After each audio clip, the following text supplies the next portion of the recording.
Did you know that every barking struggle can be reduced down to 3 causes? The first is over-arousal. That's the dog saying, I'm excited, I'm excited, I'm excited. The second is fear. The dog is worried. It's saying, I'm worried about that, or I don't like this, or that is just blatantly scary. The third is frustration. That's the dog saying, I want that, I want that, I want that. It could be food that you have on you. It could be a toy that got caught behind the sofa. It could be another dog or another person. Here's the thing, your dog doesn't want to spend any time in that emotional state. They're struggling and they need your help. The biggest thing you can do to reduce barking, bring peace back into your life, and to help your dog cope better is to grow your dog's ability to be calm. All that barking might be diminishing the relationship that you have with your dog. It might be aggravating the neighbors or other people who are close by, and it can be a sign that the quality of life for your dog has been reduced. So today we're going to discuss action steps that you can take to reduce all that barking. One of the huge things you want to start doing is investing in rewarding calmness. Your dog is laying quietly on its dog bed. You can go over and you can reward that. Your dog is playing by itself, entertaining itself. You can reward that. The dog is watching a person walk down the street. You can reward that. You also want to put in what we call the calm laid back options. Calm laid back options help to reduce overall stress. So they include calming exercise as opposed to exercise that creates an adrenaline rush. It includes things like deep touch, where you're giving your dog a nice, relaxing, deep massage. It includes stress reduction strategies like using long-lasting chews, lick pacifiers, snuffle mats, scatter feeding. All those activities help to lower your dog's overall stress level. You could implement something called active rest, where you are helping your dog get the rest that it needs each day. If your dog is busy throughout the day and not resting, then it's going to be more reactive because it needs a ton of rest. It might be that you put in some management strategies. So if you have a dog that's looking out the window and barking at people who go by, it might be there are certain times a day you choose to close the blinds or the drapes so your dog can't look out that window. Or it might be there's certain times when you know your dog's going to be in the backyard and it's patrolling the fence line or barking at the gate because they know there's going to be things out there. At those times of day, you might choose to take your dog out on leash as opposed to letting it free in its own yard.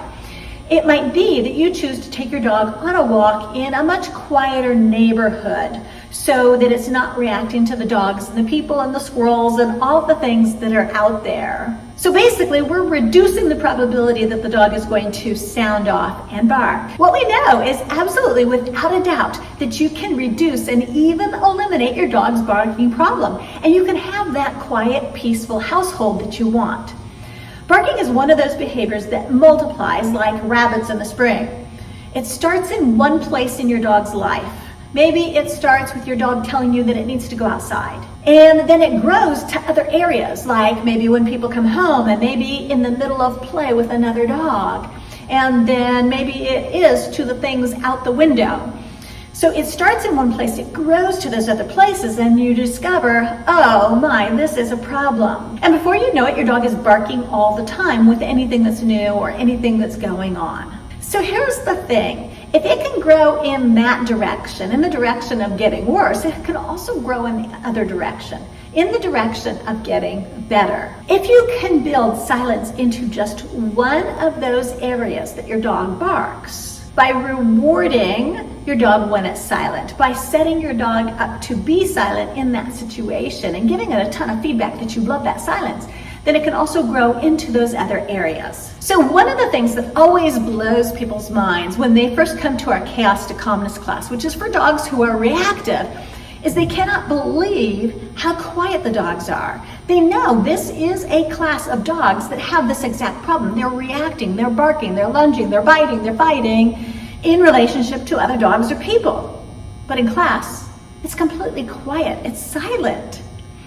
That's because they've already worked and established calmness training through our online program. They've already started growing the no barking protocol. Because barking rapidly grows, it's one of those things that you want to be super proactive about. And there's two big ways that you can be proactive. One is if your dog's in a situation and it starts barking, you want to immediately get up from what you're doing, no matter how inconvenient it is, and you want to remove your dog from that situation, and then you want to help your dog calm down.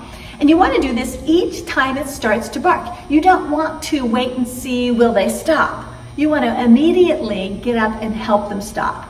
The second way is to be proactive and really start working on the problem as soon as you start noticing that there is a problem. It's so easy to say, I'll get it a month from now when life's a little bit easier. We all have those times in our life where it's not easy to fit in some training. But here's the thing, it's going to grow in that period of time. If you even put it off for 1 month, that barking problem is going to grow. It's going to get worse. So as soon as we start seeing the start of the problem, we want to start addressing it as soon as possible. Okay, so let's give you some solutions on how you can start changing all of this around. When your dog barks, you want to realize that this is an emotion that exists. It's not a behavior, it's an emotion that is setting the dog off.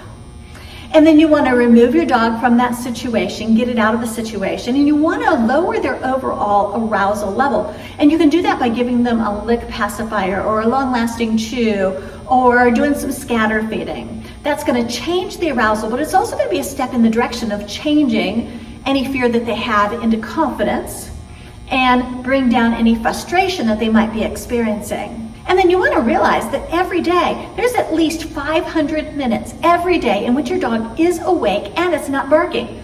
Wow, that is 500 minutes every day that you could reward your dog for being quiet. And the more we reward our dog for being quiet, the more that's going to take over. It doesn't have to be in the situation. It doesn't have to be when your dog's barking. So if you hear a neighbor shut a car door and your dog's just laying there quietly, that's an opportunity for you to reward your dog for not barking and for being quiet and being calm about that sound that it heard. If somebody comes into the room, you can reward your dog for being quiet. If your cat runs across the room, you can reward your dog for being quiet. In order to reward your dog, you can have some food in containers around the house and calmly and quietly deliver a food reward to your dog. But you could also give them some genuine praise and petting. The more you tell your dog how much you love the fact that they're not barking, the less they're going to bark. So there are a ton of options for you. All of this is within your grasp. You can grab a hold of all this, take action, and have a dog that has less barking and then no barking at all. Yes, you might have to make some changes to what you're presently doing, and you might have to put in some training in order to achieve all of it, but it's achievable. You can do this. There's a ton you can do to reduce barking and increase the peace that you have in your life with your dog.